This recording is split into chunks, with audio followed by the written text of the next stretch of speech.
咁咧，我哋而家已經係泊咗喺白沙洲嘅對面咯。咁呢度係比較風平浪靜一啲嘅。咁前方呢，就係公眾嘅碼頭。咁頭先嚟嘅時候呢，沿途都見到沙灘側邊呢，就已經好多人喺度游緊水咯。咁咧對面呢，就係平時都會成日去到 hea 嘅白沙洲。咁有時喺西貢白沙灣嗰邊出嚟咧，諗唔到去邊度咧？喺白沙洲呢度落下腳咧都唔錯嘅。橋口後面咧，身後面咧就係橋咀島啦。嗱，大家見到前面咧嗰個咧就係一個公眾碼頭。咁啊，喺呢度風平浪靜，hea下飲下嘢食下嘢都唔錯。今日咧，我哋咧係會示範下啦，點樣喺海上邊咧係游泳。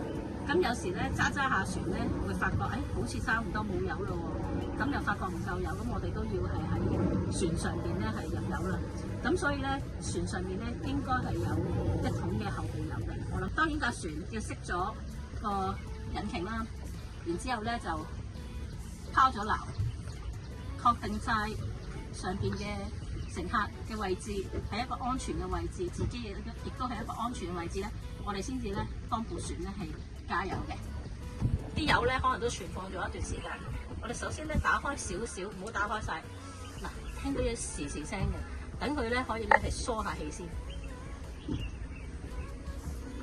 好啦，好基本我哋就要有個電油泵先啦，如果唔係就冇辦法將啲油咧倒落架船上面，因為啲油都幾重。咁我哋咧頭先疏完氣㗎啦嘛，我哋而家就將要小心啲嘅嚇，撳翻上嚟少少嘅，睇到咧頂住佢。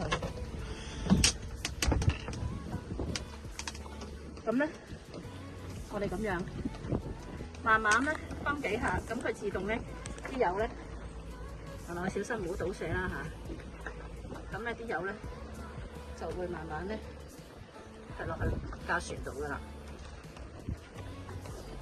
落緊去㗎，你唔需要特別撳嘅。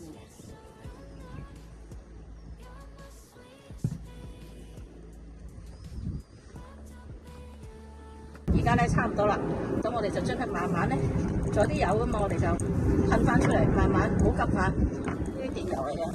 咁我哋咧，假設而家入晒啦，我哋咧就快啲係啦，冚翻個油泵啊！有時咧，我哋喺白沙灣嗰邊出咗嚟，喺橋咀島呢一邊咧係去 hea 下咧，咁都唔錯嘅。咁而家我就 hea 到差唔多都到黃昏嘅時候啦。今日個天氣都好宜人，唔會話太曬太